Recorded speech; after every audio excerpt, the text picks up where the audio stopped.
Hi friends, ನಮಸ್ತೆ. ಇವತ್ತಿನ ಗೌರಿ ಕಲ್ಯಾಣ ಸೀರಿಯಲಲ್ಲಿ ಏನಾಗುತ್ತೆ ಅಂತ ನೋಡೋಣ ಬನ್ನಿ. ಸೊ ಅದಕ್ಕೂ ಮುಂಚೆ ಇನ್ನೂ ಈ ಚಾನಲ್ ಯಾರು ಸಬ್ಸ್ಕ್ರೈಬ್ ಮಾಡಿದ್ರೆ ವಿಡಿಯೋ ನೋಡ್ತಾ ಇದ್ದೀರಾ, ದಯವಿಟ್ಟು ಸಬ್ಸ್ಕ್ರೈಬ್ ಮಾಡ್ಕೊಳ್ಳಿ, ಲೈಕ್ ಮಾಡಿ ಆ್ಯಂಡ್ ಶೇರ್ ಮಾಡಿ. ಸಂಚಿಕೆ ಮೊದಲಿಗೆ ನೋಡೋದಾದ್ರೆ ಗೌರಿ ಮತ್ತು ವಿವೇಕ್ದು ರಿಸೆಪ್ಷನ್ ಇರುತ್ತೆ. ಅವಾಗ ಅಜ್ಜಿ ಬಂದು ಸೀರೆ ಮತ್ತು ಒಡವೆಯನ್ನು ಕೊಟ್ಟು ರೆಡಿ ಆಗಮ್ಮ ಅಂತ ಹೇಳಿದಾಗ, ಅಜ್ಜಿ ನಾನು ಯಾಕೆ ಬರಲಿ ಅಲ್ಲಿಗೆ, ಬಂದರೆ ಸುಮ್ಮನೆ ನಿಮಗೆ ಅವಮಾನ, ಅದಕ್ಕೆ ನಾನು ಬರಲ್ಲ ಅಂತ ಹೇಳಿದಾಗ ವಿವೇಕ್ ಅದನ್ನು ಕೇಳಿಸ್ಕೊಂಡು, ನೀನು ಬಂದೇ ಬರ್ತೀಯಾ, ಮರ್ಯಾದೆಯಿಂದ ಈ ಸರನೆಲ್ಲ ಹಾಕೋ ಅಂತ ಹೇಳಿ ಆ ಸರನ ಗೌರಿ ಕುತ್ತಿಗೆ ಎತ್ತು ಅಲ್ಲಿಂದ ಹೊರಟೋಗ್ಬಿಡ್ತಾನೆ. ಇದನ್ನೆಲ್ಲ ಹೊರಗಡೆ ಅಂತ ಅಜ್ಜಿ ನೋಡ್ತಾ ಇರ್ತಾಳೆ. ವಿವೇಕ್ ಹೋದ್ಮೇಲೆ ಅಜ್ಜಿ ಒಳಗಡೆ ಬಂದು, ನೋಡಿದೀಯ ಅಮ್ಮ ಗೌರಿ, ವಿವೇಕ್ ಹಾಕಿರೋ ಸರ ನಿನ್ ಕುತ್ತಿಗೆಗೆ ಬಂದ್ಬಿತ್ತು, ಬೇಕಾದ್ರೆ ಅದು ಎಲ್ಲಿ ಬೇಕಾದ್ರೂ ಬೀಳ್ಬೋದಿತ್ತು. ಇದನ್ನೆಲ್ಲ ದೇವರೇ ಮಾಡಿಸ್ತಾ ಇದ್ದಾನೆ, ಅವನು ತುಂಬಾನೇ ಒಳ್ಳೆಯವನು. ಮದುವೆ ಮಂಟಪದಲ್ಲಿ ನೀನ್ ಯಾವ ತರ ಮುಸ್ಕ್ ಹಾಕೊಂಡು ಕೂತಿದ್ಯೋ ಹಾಗೆ ಅವನು ಸಿಟ್ಟಿನ ಮುಸ್ಕನ ಹಾಕೊಂಡಿದ್ದಾನೆ. ಸ್ವಲ್ಪ ದಿನ ಅಷ್ಟೇ, ಅದನ್ನ ಅವನು ಕಳಿಸ್ತಾನೆ. ನಿಮ್ಮಿಬ್ಬರ ನಡುವೆ ಪ್ರೀತಿ ಶುರು ಆಗೇ ಆಗುತ್ತೆ, ನೀನೇನು ತಲೆ ಕೆಡ್ಸ್ಕೊಬಿಡಮ್ಮ. ನಮ್ಮನೆ ಸಂಪ್ರದಾಯ ಪ್ರಕಾರ ಹೆಂಡತಿಗೆ ಮೊದಲನೇ ತುತ್ತು ಗಂಡನೇ ತಿನ್ನಿಸ್ಬೇಕು. ನೋಡ್ದೆ ಅವತ್ತು ಮೊದಲನೇ ದಿನ ಅವನೇ ನಿನಗೆ ಊಟ ಮಾಡಿಸ್ತದ, ಇವತ್ತು ನೋಡಿದ್ರೆ ಅವನೇ ನಿನಗೆ ಸರನೋ ಬೇರೆ ಹಾಕದ. ಇದೆಲ್ಲ ನೋಡಿದ್ರೆ ಅನಿಸ್ತಾ ಇದೆ ದೇವರೇ ಇದನ್ನೆಲ್ಲ ಮಾಡ್ತಾ ಇದ್ದಾನೆ, ನಿಮ್ಮಿಬ್ಬರನ್ನು ಒಂದ್ ಮಾಡ್ತಾ ಇದ್ದಾನೆ ಅಂತ. ಬೇಗ ಬೇಗ ರೆಡಿಯಾಗಿ ಬಾರಮ್ಮ ಅಂತ ಹೇಳಿ ಅಲ್ಲಿಂದ ಹೊರಟೋಗ್ತಾಳೆ ಅಜ್ಜಿ. ಈ ಕಡೆ ಮೋನಿಕಾ ಹೋಟೆಲ್ ರೂಮಲ್ಲಿ ಇರ್ತಾಳೆ. ಅವಾಗ ಹೋಟೆಲ್ ರೂಮಲ್ಲಿರೋ ಒಂದು ಫೋನಿಗೆ ಕಾಲ್ ಬರುತ್ತೆ. ಇದಕ್ಕೆ ಯಾರು ಫೋನ್ ಮಾಡ್ತಾ ಇದ್ದಾರೆ ಅಂತ ಮೋನಿಕಾ ಕಾಲ್ನ ರಿಸೀವ್ ಮಾಡ್ತಾಳೆ. ಆ ಫೋನು ರಿಸೆಪ್ಷನ್ದು ಆಗಿರುತ್ತೆ.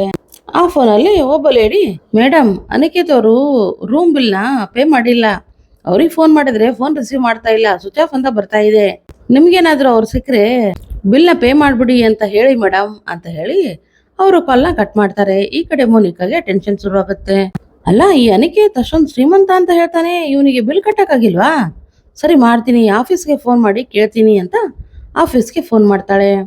ಆ ಕಡೆ ಆಫೀಸಲ್ಲಿ ಒಬ್ಬ ಲೇಡಿ ಫೋನ್ ರಿಸೀವ್ ಮಾಡಿ, ಹೇಳಿ ಮೇಡಮ್ ಅಂತ ಹೇಳಿದಾಗ, ನಾನು ಅವ್ರ ಫ್ರೆಂಡ್ ಮಾತಾಡೋದು, ಅನಿಕೇತ್ ಇದ್ರೆ ಸ್ವಲ್ಪ ಫೋನ್ ಕನೆಕ್ಟ್ ಮಾಡ್ಕೊಡ್ತೀರಾ ಅಂತ ಕೇಳ್ತಾಳೆ.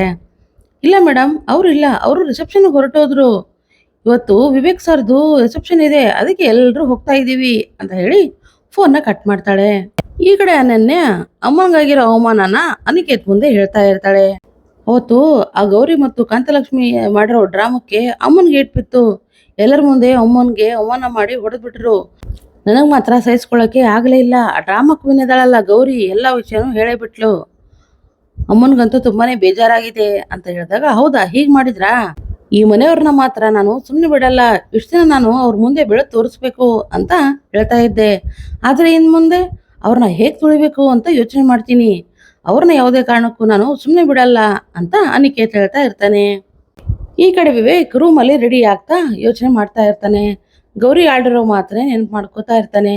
ಮುಸ್ಕಿ ನಾಟಕದೊಂದು ಹಿಂದೆ ಇರೋದು ಚಂಚಲ ಅವರು ಅಂತ ಹೇಳ್ತಾ ಇರೋದನ್ನ ನೆನಪು ಮಾಡ್ಕೋತಾ ಇರ್ತಾನೆ. ಅದೇ ಟೈಮಿಗಲ್ಲಿ ಅನಿಕೇತ್ ಬರ್ತಾನೆ. ಅನಿಕೇತ್ನ ಕಂಡು, ಅನಿಕೇತ್ ಬಾ ಬಾ ಅಂತ ಕರೆದಾಗ, ಸಾರಿ ಬ್ರೋ, ನಿನ್ನ ಮದ್ವೆಗೆ ನಾನು ಬರೋಕ್ಕಾಗಿಲ್ಲ ಅಂತ ಹೇಳಿದಾಗ, ಹೋಗ್ಲಿ ಬಿಡು, ಅದೊಂದು ಮದ್ವೆನೇ ಅಲ್ಲ, ಸಾರಿ ಬ್ರೋ, ನನಗೂ ಎಲ್ಲ ವಿಷಯನೂ ಗೊತ್ತಾಯ್ತು ಅಂತ ಹೇಳಿದಾಗ, ಆ ಹಾಳಾದ ಮೋನಿಕಾನ ನಂಬಿ ನಾನು ಮೋಸ ಹೋಗ್ಬಿಟ್ಟೆ, ಮುಸ್ಕಾಕೊಂಡು ನನ್ನ ಜೀವನನೇ ಹಾಳು ಮಾಡ್ಬಿಟ್ರು ಅಂತ ಹೇಳಿದಾಗ, ಸಾರಿ ಬ್ರೋ, ಇದರಲ್ಲಿ ನಮ್ಮಮ್ಮನ ಪಾತ್ರನೂ ಇದೆ, ಅದಕ್ಕೆ ನನಗೆ ಇರಕ್ಕಾಗ್ತಾ ಇಲ್ಲ, ಅಮ್ಮನ ಮತ್ತು ನನ್ನ ತಂಗಿನ ಕರ್ಕೊಂಡು ಇಲ್ಲಿಂದ ನಾನು ಹೊರಟೋಗ್ಬಿಡ್ತೀನಿ ಅಂತ ಹೇಳಿದಾಗ, ಎಲ್ಲಿಗೆ ಹೋಗ್ತೀಯ ನೀನು, ನೀನು ಎಲ್ಲಿಗೂ ಹೋಗ್ಬೇಕಾಗಿಲ್ಲ, ನೀನು ನಮ್ಮ ಮನೆಯವನೇ ಅಲ್ವಾ, ಹಾಗಿದ್ಮೇಲೆ ನೀನು ಎಲ್ಲಿಗೂ ಹೋಗಲ್ಲ, ಇಲ್ಲೇ ಇರ್ತೀಯ ಅಂತ ಅನ್ಕೊಂಡು ಅನಿಕೇತ್ನ ತಪ್ಕೋತಾನೆ. ಈ ಕಡೆ ಕಾಂತಲಕ್ಷ್ಮಿ ತುಂಬಾನೇ ಚೆನ್ನಾಗಿ ರೆಡಿಯಾಗಿ ಅವಸರವಾಗಿ ಹೋಗ್ತಾ ಇರ್ತಾಳೆ. ಅದನ್ನ ಕಂಡು ವೀರಣ್ಣ, ಏನೇ ಕಾಂತ, ಎಲ್ಲಿಗೆ ಹೋಗ್ತಾ ಇದೀಯಾ ಅಂತ ಕೇಳಿದಾಗ, ರೀ ಅದು ಅಲ್ಲಿಗೆ ರೀ ಅಂತ ಹೇಳ್ತಾಳೆ.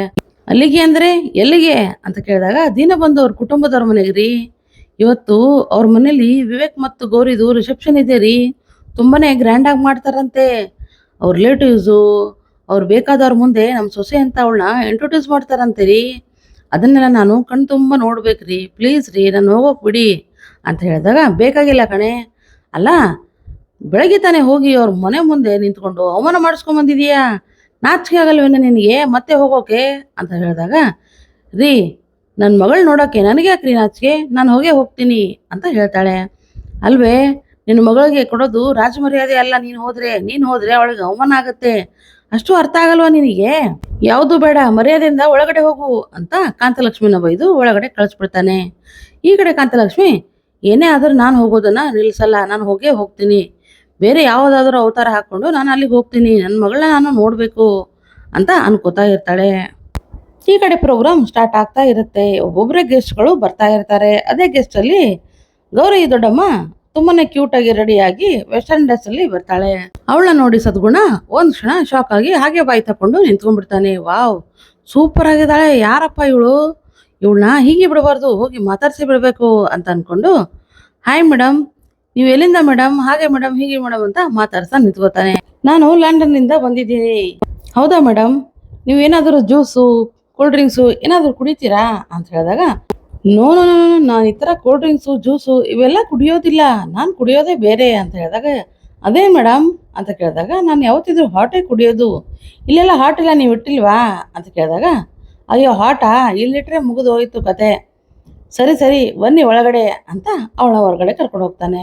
ಈ ಕಡೆ ಮೀಡಿಯಾದವರು ಒಳಗಡೆ ಬಂದು ಹಾಗೆ ಹೀಗೆ ದಿನಬಂಧು ಕುಟುಂಬದವರ ಮದುವೆ ಹಾಗಾಗಿತ್ತು ಹೀಗಾಗಿತ್ತು ಅಂತ ಹೇಳ್ತಾನೆ ಇರ್ತಾಳೆ. ಇವಳಿಗೆ ಬೇಕಾಗಿರೋದು ಹೇಗಾದರೂ ಮಾಡಿ ದಿನಬಂಧುವ್ರ ಕುಟುಂಬದ ಮರ್ಯಾದೆ ತೆಗಿಬೇಕು ಅನ್ನೋದೇ ಇವಳು ಉದ್ದೇಶ ಆಗಿರುತ್ತೆ. ಯಾಕಂದ್ರೆ ಇವಳು ಅನಿಕೇತ್ ಫ್ರೆಂಡ್ ಆಗಿರ್ತಾಳಲ್ವಾ, ಸೊ ಅದಕ್ಕೋಸ್ಕರ ಏನಾದರೂ ಮಾಡಿ ಇವ್ರ ಮರ್ಯಾದೆನೇ ತೆಗಿಬೇಕು ಅಂತಾನೆ ಬಂದಿರ್ತಾಳೆ. ಇದನ್ನೆಲ್ಲ ದೊಡ್ಡಮ್ಮ ನೋಡ್ತಾ ನಿಂತ್ಕೊಂಡಿರ್ತಾಳೆ. ಬರೋದೇನೋ ಬಂದ್ಬಿಟ್ವಿ, ಇನ್ನು ಈ ಕಾಂತ ಎಲ್ಲಿದ್ದಾಳಪ್ಪ, ಇವಳನ್ನೆಲ್ಲಿ ಹುಡ್ಕೋದು ಅಂತ ದೊಡ್ಡಮ್ಮ ತಮ್ಮ ತಂಗಿನೇ ಹುಡುಕ್ತಾ ಇರ್ತಾಳೆ. ತಂಗಿ ಗೆಟಪೇ ಬೇರೆ ಆಗಿರುತ್ತೆ. ತಂಗಿ ಜೋಕರ್ ವೇಷದಲ್ಲಿ ಬಂದು ಮಕ್ಕಳ ಜೊತೆ ಆಡ್ತಾ ಇರ್ತಾಳೆ. ಕಾಂತ ನೋಡ್ಬೇಕು, ಕಾಂತ ತುಂಬಾನೇ ಚೆನ್ನಾಗಿ ಕಾಣ್ತಾ ಇರ್ತಾಳೆ. ಮಕ್ಕಳ ಜೊತೆ ಡ್ಯಾನ್ಸ್ ಮಾಡ್ಕೊಂಡು ತುಂಬಾನೇ ಖುಷಿಯಿಂದ ಇರ್ತಾಳೆ. ಮಗಳನ್ನ ಹೇಗಾದ್ರೂ ಮಾಡಿ ನೋಡ್ಲೇಬೇಕು ಅಂತ ಒಂದು ಆಸೆಗೆ ಅಳ್ತಾ ಪಾಪ ಜೋಕರ್ ವೇಷನ ಹಾಕ್ತಾ ಇರ್ತಾಳೆ. ಹಾಕೋವಾಗ ತುಂಬಾನೇ ಆಳ್ತಾ ಇರ್ತಾಳೆ.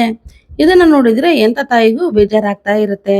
ಆಗ ಕಾಂತ ಅಕ್ಕನ ಹತ್ರ ಬಂದು, ಏನೇ ಅಕ್ಕ, ಇಲ್ಲಿ ಯಾರಾದ್ರೂ ನಮ್ಮನ್ನ ಕಂಡಿಡಿದ್ ಬಿಟ್ರೆ ಏನೇ ಗತಿ, ಮುಗಿದೋಯ್ತು, ಆಮೇಲೆ ಯಾವುದಕ್ಕೂ ಹುಷಾರಾಗಿರೋಣ ಕಣೆ ಅಂತ ಮಾತಾಡ್ಕೋತಾ ಇರ್ತಾರೆ. ಆಗ ಅಕ್ಕ, ನಾನೇನು ಹುಷಾರಾಗಿರ್ತೀನಿ ಕಣೆ, ನೀನು ನಿನ್ನ ಬಾಯಿನ ಸ್ವಲ್ಪ ಮುಚ್ಚು, ಮತ್ತೆ ಏನಾದರೂ ಡ್ರಾಮಾ ಶುರು ಮಾಡೋಕೆ ಹೋಗ್ಬೇಡ ಅಂತ ತಂಗಿನ ಬೈತಾಳೆ. ಈ ಕಡೆ ಗೌರಿ ತುಂಬಾನೇ ಬೇಜಾರು ಮಾಡಿಕೊಂಡು ನಿಂತ್ಕೊಂಡಿರ್ತಾಳೆ. ಅಲ್ಲ, ಅತ್ತೆ ನನ್ನ ಇಷ್ಟಪಡಲ್ಲ, ಇವರು ನನ್ನ ಇಷ್ಟಪಡಲ್ಲ ಅಂದಮೇಲೆ ಆ ಫಂಕ್ಷನ್ ನಾನು ಹೇಗೆ ಹೋಗ್ಲಿ, ಜನದ ಮುಂದೆ ಮತ್ತೇನಾದರೂ ಅವಮಾನ ಆದರೆ ಏನು ಗತಿ, ಅಲ್ಲಪ್ಪ ಶಿವಪ್ಪ, ಯಾಕೆ ನನ್ನ ಜೊತೆ ಈ ಥರ ಆಟ ಆಡ್ತಾ ಇದೀಯಾ, ನಿನಗೆ ನನ್ನ ಮೇಲೆ ಕರುಣೆನೇ ಇಲ್ವಾ, ಸ್ವಲ್ಪನಾದರೂ ನನ್ನ ಅರ್ಥ ಮಾಡ್ಕೋ, ನೆಮ್ಮದಿ ಕೊಡಪ್ಪ ಅಂತ ದೇವ್ರ ಹತ್ರ ಬಿಡ್ಕೋತಾ ಇರ್ತಾಳೆ. ಸೊ ಇಲ್ಲಿಗೆ ಈ ಸಂಚಿಕೆ ಎಂಡ್ ಆಗುತ್ತೆ. ಈ ಸಂಚಿಕೆ ನಿಮಗೆ ಇಷ್ಟ ಆದರೆ ಖಂಡಿತ ಲೈಕ್ ಮಾಡಿ, ಶೇರ್ ಮಾಡಿ, ಸಬ್ಸ್ಕ್ರೈಬ್ ಮಾಡಿ. ಸೊ ನೆಕ್ಸ್ಟ್ ವಿಡಿಯೋದೊಳಗೆ ಸಿಗೋಣ. ಸೊ ಅಲ್ಲಿವರೆಗೂ Tata, bye bye, take care.